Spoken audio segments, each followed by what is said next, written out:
Alan Wright rubbed his tired eyes as he stared at the brain scan on his computer. Something wasn't right. This was the 5th patient this week with the same strange pattern, yet none of his medical books could explain it. "Dr. Wright, your next patient is ready," his assistant called through the door. Alan sighed and closed the file. The headaches, memory gaps, and these unusual brain patterns were becoming too common to ignore. As he walked down the hallway of Boston General Hospital, his phone buzzed. It was a text from an unknown number. "Others are seeing it too. Meet me. Coffee shop across the street. 6 p.m. Alan frowned at the message but couldn't shake the feeling it was connected to his patients. At 6 p.m., Alan sat nervously at a corner table. A woman in a crisp black suit approached him. "Dr. Wright, I'm Olivia Bennett, military intelligence." She sat down without waiting for an invitation. "You've noticed the pattern in the brain scans." It wasn't a question. Alan leaned forward. "How do you know about that?" "Because it's happening to military personnel too. Strategic memory loss. People forgetting training, security codes, even their own children in some cases." "What's causing it?" Alan asked. Olivia looked around before speaking. "We don't know for sure, but we found something you need to see." 2 hours later, Alan stood in a dusty storage room beneath a government building, staring at boxes of research from the 1980s. "Dr. Henry Collins predicted this," Olivia explained, showing him yellowed papers filled with calculations. "He built early warning systems for unusual space phenomena. 5 years ago, his systems detected something, but everyone ignored him." "What did he detect?" Alan asked, skimming the complex notes. "Quantum signals that can affect brain tissue. Collins called them consciousness waves and warned they weren't natural." Alan's professional skepticism fought with the evidence before his eyes. "You're saying this is aliens. I'm saying something is erasing human memories in a very specific pattern, and it's accelerating." The next day, a young woman sat in Alan's office. Katie Ross, a college student, had been referred to him after her entire dormitory suffered memory loss during a night when she was the only one unaffected. "I heard them," Katie whispered, "while everyone was asleep. Like whispers in my head." Alan tried to remain professional. "What did these whispers say?" "They weren't speaking English, but I felt what they wanted. They wanted us to forget who we are. They sounded surprised when they couldn't get into my head." As weeks passed, Alan and Olivia found more people like Katie, naturally immune to whatever was happening. They gathered data, building a picture of an invisible invasion. Then came the first sighting. Alan was working late when the lights in his office flickered. The temperature dropped suddenly, and a shimmer appeared in the corner of the room. He froze as the shimmer solidified into a translucent, crystalline form, vaguely humanoid but wrong in ways that made his eyes hurt. It moved like flowing water, observing his research with an intelligence that felt ancient and cold. Alan didn't breathe. The beam turned toward him, and he felt something touch his mind, gentle but insistent, like fingers trying to open a locked door. Then his phone rang. The beam dissolved instantly. With shaking hands, Alan answered. "They're getting bolder," Olivia said without greeting. "We caught one on camera at the Pentagon. Whatever they are, they're looking for something." "I think I just saw one in my office," Alan whispered. "It tried to get into my mind." Olivia was silent for a moment. "We found Dr. Collins. He's been hiding in a cabin in Vermont, and he says he knows what they want." "What?" "Everything, Alan. They want to erase us. Not our bodies, but what makes us human. Our memories, our culture, our identity. And according to Collins's calculations, they're almost ready for the next phase." Alan stared at his reflection in the window, wondering if the shadowy figures millions were starting to report seeing from the corners of their eyes were just the beginning. "How do we fight something that can invade our minds?" he asked. "We start by remembering who we are," Olivia answered. "No matter what happens next." The cabin smelled of coffee and old books. Dr. Henry Collins hunched over maps spread across a wooden table. At 73, his hands shook slightly, but his mind remained sharp. "They're called the Vorsic," he told Alan and Olivia. "I've been tracking them for 40 years. Alan studied the old scientist's wall covered with newspaper clippings, star charts, and handwritten notes. "How do you know their name?" "They told me," Collins said simply. "Back in '86, they reached out to certain scientists, offered knowledge in exchange for access. Everyone else thought it was a dream." Olivia leaned forward. "But you didn't help them." Collins laughed bitterly. "I saw what they really wanted. Not partnership, replacement. They don't want our planet. They want our minds." Over the next week, they gathered others who showed resistance to the Vorsic influence. Katie Ross brought friends from her college. Then came Sam Porter, a former Navy SEAL whose intense PTSD somehow shielded his mind from alien influence. "The strongest memories are hardest for them to erase," Sam explained during a group meeting in Collins' barn. "Especially emotional ones. That's why some of us can still remember." Lisa Winters, a historian who noticed museum artifacts mysteriously changing, nodded in agreement. "They're not just erasing memories. They're changing our history, bit by bit." "We need a safe place," Alan said. "Somewhere to store unaltered books, art, records, pieces of who we are." That night, they started the first memory haven in Collins' storm cellar. Books filled old shelves. Hard drives stored movies, music, and photos. Lisa organized everything with careful notes. "Physical objects are harder for them to change," she explained. "Digital is easier. We need both." 2 days later, Jack Nguyen arrived. The young tech genius brought equipment salvaged from his lab. "I think I can block them," he said, showing them a prototype device with blinking lights. "It creates a field that disrupts their signals. Only works for a few minutes, though." Sam began training them. "If they can't take our minds, they'll try to take our bodies next," he warned, teaching them to move silently through woods, to hide, to fight if needed. Reports from cities grew worse. People woke up unable to remember loved ones. Workers forgot their jobs. Children couldn't recognize parents. The shadowy Vorsic sightings increased. One night, Jack's detection equipment started beeping loudly. "They're here," he whispered. Sam killed the lights. Everyone put on Jack's neural shields, metal headbands that hummed softly against their temples.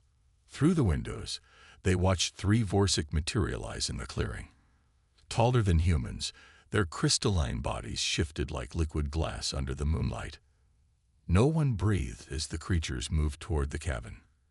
Collins clutched an old photograph of his family to his chest, focusing on the memory. The Vorsic stopped suddenly. Their bodies pulsed with blue light. They seemed to be communicating. "They sensed the shields," Jack whispered. One Vorsic turned directly toward the window where they washed. Its featureless face rippled, forming what looked almost like a human smile. Alan felt cold fear wash over him. Then the creatures vanished. "They know we're resisting," Olivia said. Later that night, they made contact with other groups through encoded radio signals. Pockets of resistance had formed worldwide.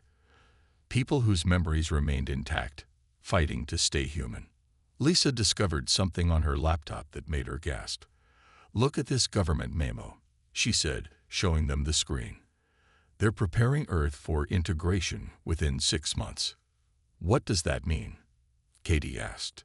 Sam's face darkened. "It means they're done being subtle. Whatever they're planning, it's starting soon." Alan stared at his reflection in the window, remembering the Vorsic's almost smile. "We need to warn everyone who can still hear us." "How?" Olivia asked.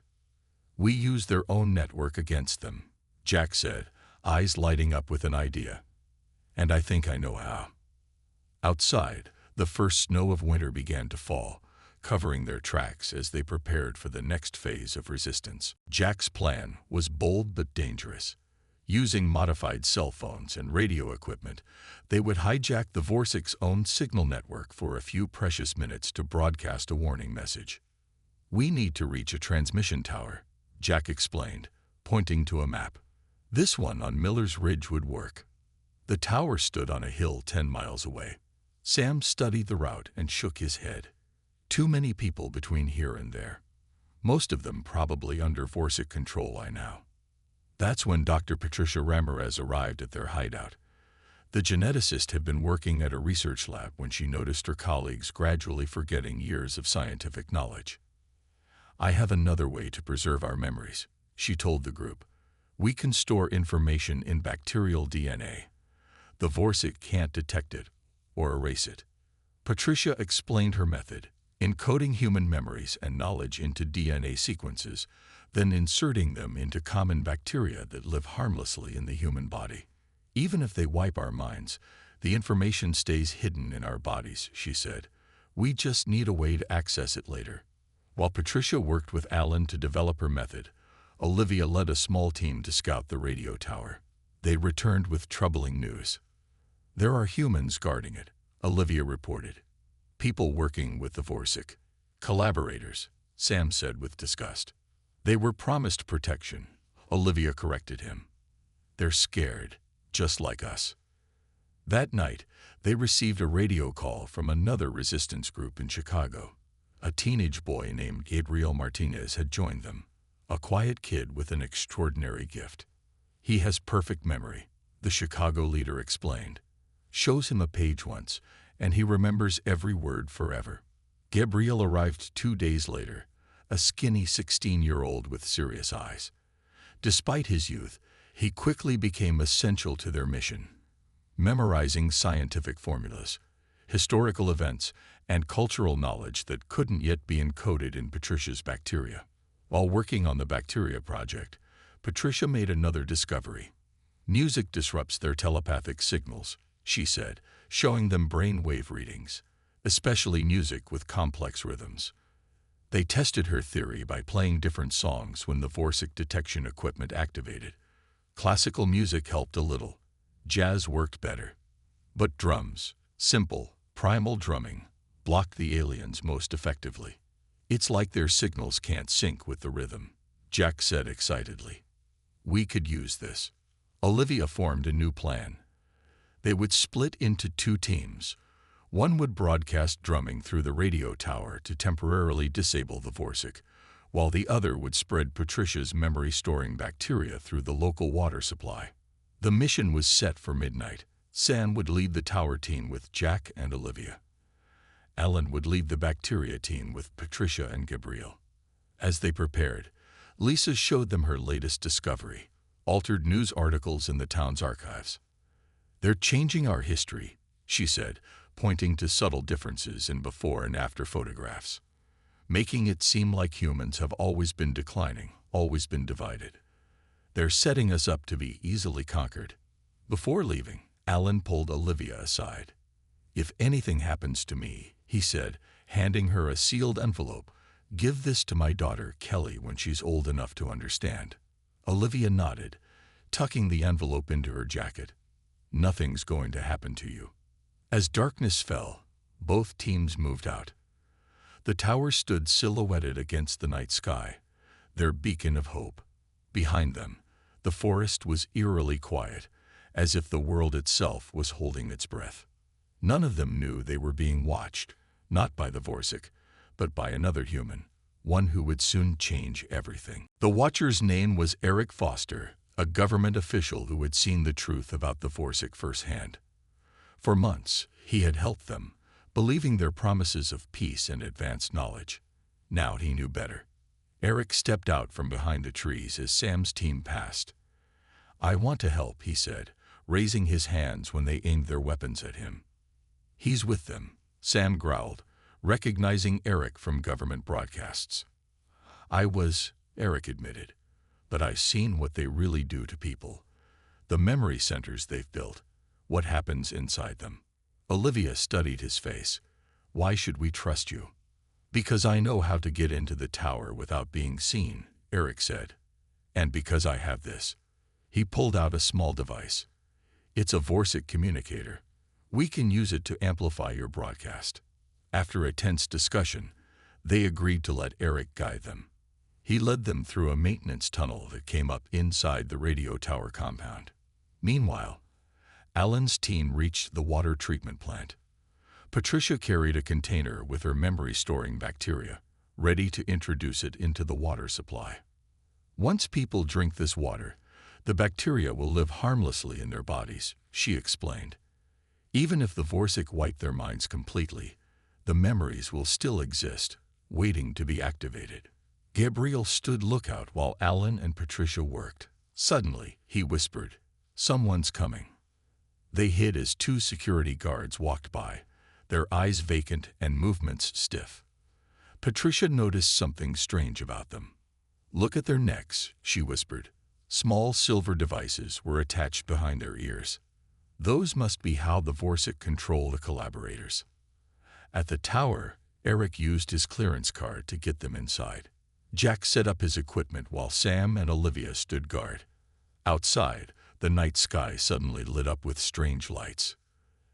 "They know we're here," Eric said, looking worried. "We need to hurry." Jack connected his equipment to the tower's systems. "Ready when you are." At that moment, in cities across the country, people stopped what they were doing. Their eyes went blank as a massive memory wipe began. On the streets, in homes, in offices, humans suddenly forgot their names, their families, their very identities. Back at the water plant, Alan felt a pressure in his head. Images of his life began to fade. His medical school graduation, his first day as a doctor, his wife's face. "It's happening," he gasped, leaning against a wall. "They're trying to erase us." Patricia quickly injected him with a small amount of her bacteria solution. "Focus on one strong memory," she told him. "Hold on to it." Alan thought of his daughter Kelly's birth. Her first cry, the weight of her in his arms. He clung to that memory as the pressure increased. At the tower, Jack activated his broadcast.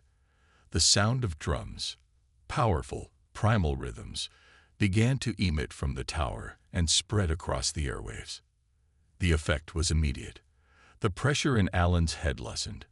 In homes and streets, people paused in their blank states, some blinking in confusion. In the sky above the tower, the lights pulsed erratically. Crystalline forms began to appear, dozens of Vorsic materializing at once, their bodies distorting with the rhythm of the drums. "It's working," Jack shouted over the sound. The largest Vorsic floated down toward the tower, its body glowing red with what seemed like anger. It reached out a long, shimmering arm toward the broadcast equipment. Sam fired his gun at the creature. The bullets passed through its body with no effect. The Vorsic turned its featureless face toward him, and Sam dropped to his knees, blood streaming from his nose as the alien attacked his mind directly. Eric rushed forward with Jack's neural shield device. He slammed it against the base of the tower and activated it. A wave of energy pulsed outward. The Vorsic recoiled, their forms becoming unstable. The leader's attack on Sam stopped. In that moment of confusion, Patricia released her bacteria into the water system. The first battle for humanity's memories had begun. 3 weeks after the battle at the radio tower, Alan woke to the sound of helicopter blades. The resistance had moved to an abandoned mining facility in the mountains. Their numbers had grown to nearly 50 people. "They found us," Sam said, limping into the common area. He hadn't fully recovered from the Vorsic mind attack. "Government helicopters. We have 20 minutes, maybe less." Olivia quickly organized the evacuation while Alan checked on Patricia's lab. The geneticist had been working day and night to improve her memory bacteria. "We can't leave the cultures," Patricia said, frantically packing samples. "They're more stable now. They can survive longer in the human body." Lisa rushed in with her arms full of books and hard drives. "The memory haven materials. What do we take?" "Give them to Gabriel," Alan said. "He can memorize the most important parts." As they loaded their vehicles, Alan saw young Kelly watching from the doorway of the sleeping quarters. He had managed to find his 16-year-old daughter 2 weeks ago, discovering she was naturally resistant to the Vorsic influence like Katie. "Where will we go?" Kelly asked. "Somewhere safe," Alan told her, though he wasn't sure such a place existed anymore. Outside, Eric Foster received a transmission on his Vorsic communicator. His face went pale. "It's happening everywhere," he told the others. "Mass memory wipes in every major city. People are forgetting everything. Their names, how to drive, how to use phones. Total chaos." They could see it on the road as they fled. Cars crashed on the highway. People wandered aimlessly. Some sat crying, unable to remember their own children standing beside them. At a gas station, they saw the first physical manifestation of the Vorsic in public. A tall, luminescent being stood in the middle of the street, touching humans who passed by. Each person it touched stopped moving, then walked away with empty eyes. "They're not just erasing memories now," Olivia observed. "They're replacing them with something else." That night, they camped in a forest. Jack worked on a new device while the others planned their next move. "The bacteria is spreading through water systems in 12 cities now," Patricia reported. "But we need something bigger." "The drumming only slows them down," Sam added. "We need a permanent solution." Lisa, who had been quiet all day, finally spoke up. "I've been thinking about what makes us human. It's not just our individual memories. It's our collective knowledge. Our art, science, history, music." "What are you suggesting?" Olivia asked. "We build an archive," Lisa said. "A complete record of human knowledge and culture. Then we send it somewhere the Vorsic can't reach." "Like where?" Sam asked skeptically. "Space," Jack said, looking up from his work. "We send it into space." The idea seemed impossible until Eric mentioned NASA's Deep Space Archive program, mothballed satellites designed to carry human knowledge to other star systems. "One is still at the Goddard facility," Eric said. "Completed but never launched. How would we ever get to it, let alone launch it?" Alan asked. Just then, Kelly rushed into the campsite. "There's someone coming." They grabbed their weapons, but the figure that emerged from the trees wasn't a threat. It was a woman in her 30s with short brown hair and a NASA badge. "My name is Morgan Chen," she said. "I'm a communications specialist from Goddard. I received your broadcast and tracked you here." She looked at their faces. "I know how to block the Vorsic signals, and I know how to launch that satellite." For the first time in weeks, Alan felt something like hope. As Morgan shared her knowledge, a plan formed. A desperate, last-chance effort to preserve what made humanity unique. Outside their camp, the night grew darker. In the distance, strange lights pulsed in the sky. The Vorsic were spreading across the planet, but so was the resistance. The race to save human memory had entered its most critical phase. The Goddard Space Flight Center was eerily quiet when they arrived. Morgan used her ID card to get them through the gates. "Most of the staff is gone," she explained. "Either their memories were wiped, or they fled. Only a few of us remained resistant." Inside a massive hangar sat their target, the Memory Archive satellite. Originally designed to carry human knowledge to distant stars as a time capsule, it now represented humanity's last hope. Lisa and Gabriel worked tirelessly to upload data, art, literature, music, scientific knowledge, and history. Jack and Morgan modified the satellite's systems to make it capable of returning to Earth orbit in 50 years. "The Vorsic think long-term," Morgan explained. "Their invasion has been planned for centuries. We need to think long-term too." Meanwhile, Alan, Olivia, and Sam created a security perimeter around the facility. Patricia continued improving her memory bacteria, now with access to NASA's advanced equipment. Kelly, who had shown an unusual ability to sense the Vorsic before they appeared, kept watch from the roof. On the third day, she rushed down to the main floor. "They're coming," she warned. "Hundreds of them." Through the windows, they saw them, glowing forms approaching across the empty parking lots. At the same time, Military vehicles appeared on the horizon.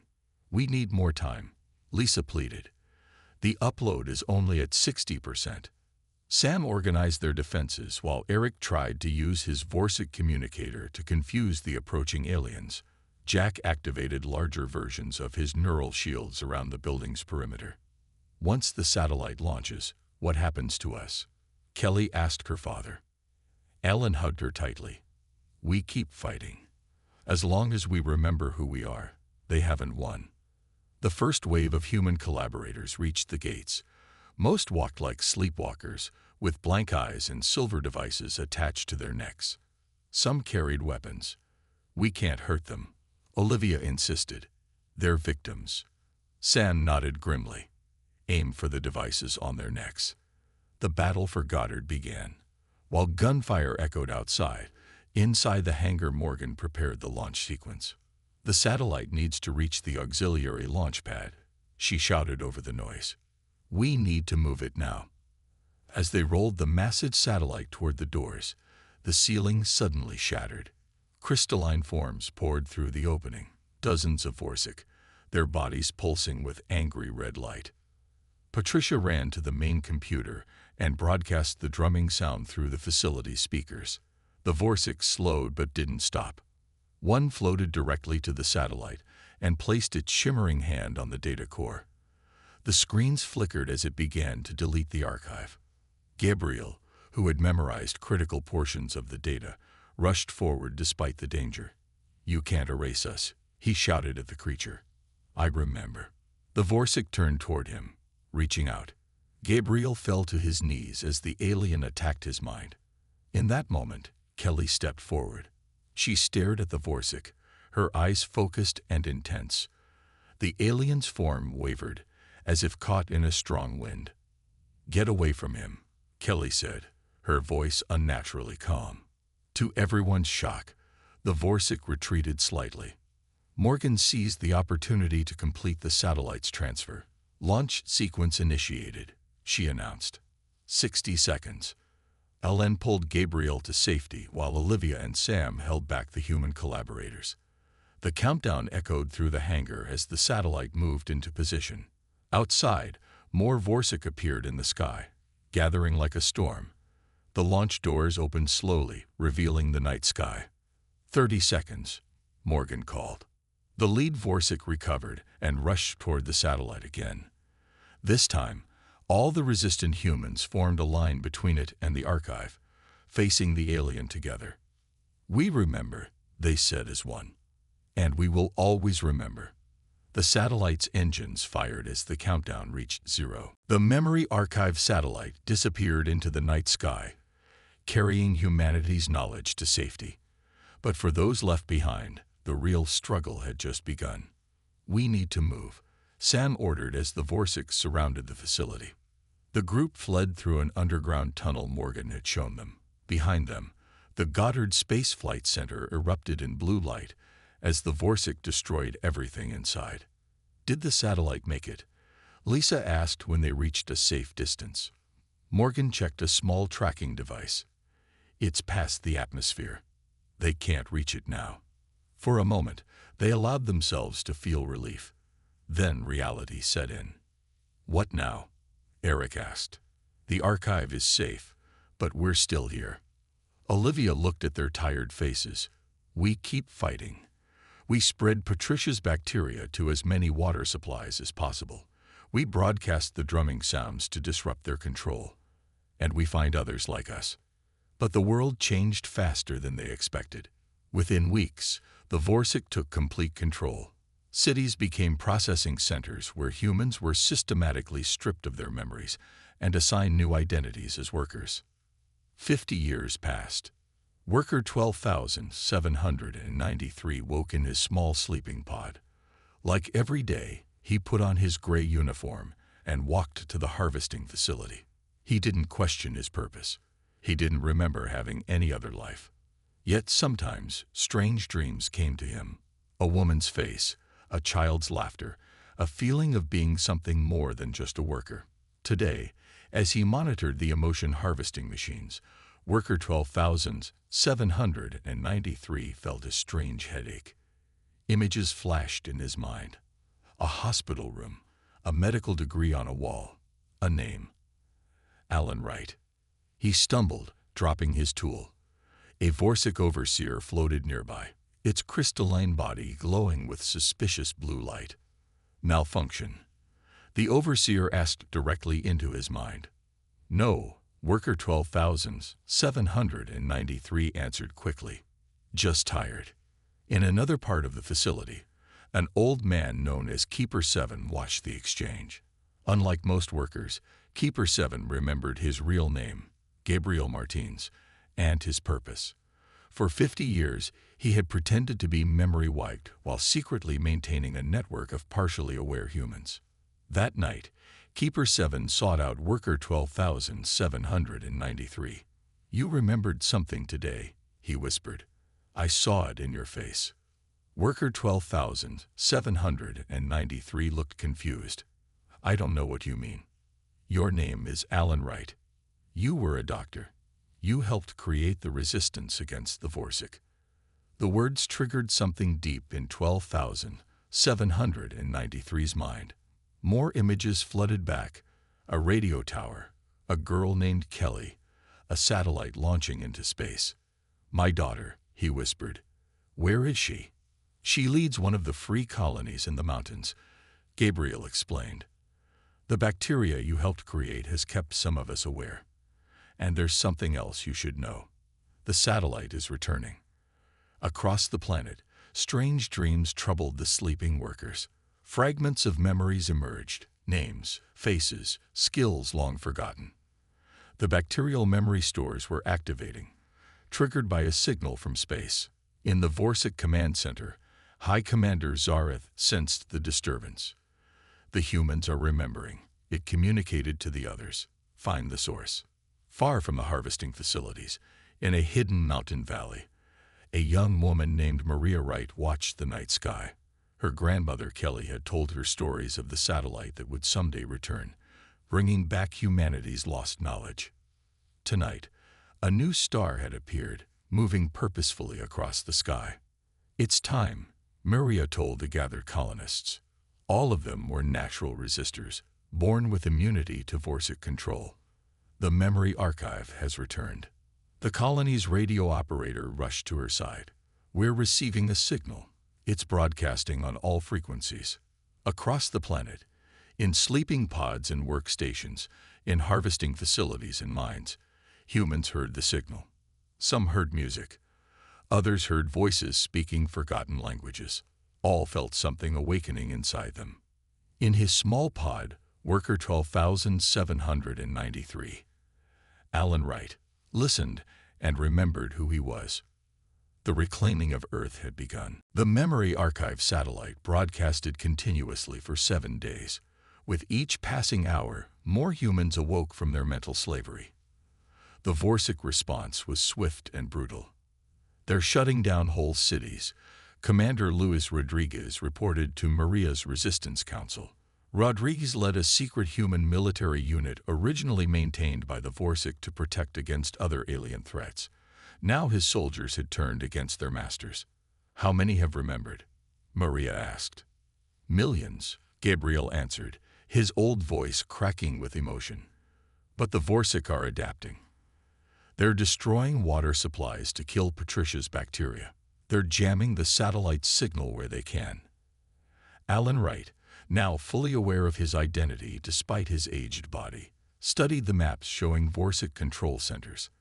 50 years had passed, but his mind was sharp again. "We need to reach the main telepathic amplifier," he said. "It's their central control point." The amplifier stood in what was once Washington, D.C., a massive crystalline tower that broadcast the Vorsic control signals worldwide.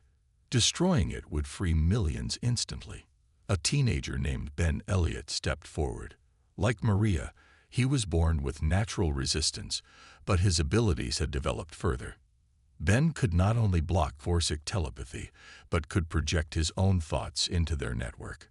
"I can get us in," Ben said. "I can make them see what they expect to see."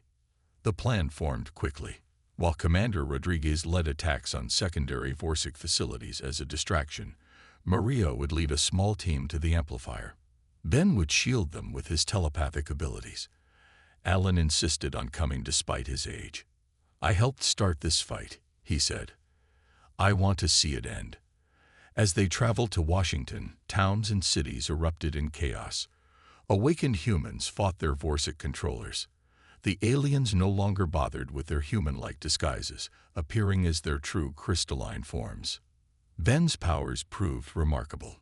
When Vorsic patrols approached, he projected images of empty roads or obedient workers. The team reached the amplifier without detection. "The control room is at the top," Rodriguez's intelligence had confirmed. "Destroy the crystal core," and their network collapses. As they prepared explosives, a cold voice spoke directly into their minds. "Did you believe we wouldn't notice you?" High Commander Zareth materialized before them, its crystalline body pulsing with angry red light. With a gesture, it froze everyone except Maria and Ben. "Interesting," it said, studying them. "2 generations of natural resistance. We should have eliminated your bloodline completely." Maria faced the alien without fear. "You try to erase us, but humanity remembers." "You remember nothing," Zareth hissed. "We have shaped human civilization for millennia. We have erased and rewritten your species a dozen times. You exist to serve us." Ben stepped forward. "Not anymore." Around the world, as if responding to an unheard signal, awakened humans paused. They turned their thoughts toward Washington, toward the amplifier, toward home. "What is this?" Zareth demanded as the air began to vibrate with invisible energy. "You invaded our minds," Maria said, "but you never understood them. Human consciousness isn't just individual, it's collective. And now we're all remembering together." Ben closed his eyes, channeling the thoughts of millions into a focused wave. Alan, still frozen but conscious, added his own memories of fighting at the radio tower, of Patricia's bacteria, of launching the satellite. The mental energy overwhelmed Zareth's defenses. The Vorsic commander staggered backward as humans worldwide joined their consciousness in a single purpose. The crystal amplifier began to crack. "Impossible," Zareth whispered.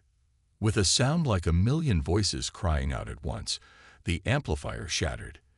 The explosion of mental energy spread outward, breaking Vorsic control everywhere it touched. Zareth's form wavered. "You cannot survive without us." Maria stepped forward. "Watch us." The Vorsic commander disappeared, fleeing Earth along with the remaining invaders. As the sun rose over Washington, Alan looked at his granddaughter and Ben, the future of humanity. Around them, the first day of freedom began. "They tried to erase us," he said softly, "but humanity remembered."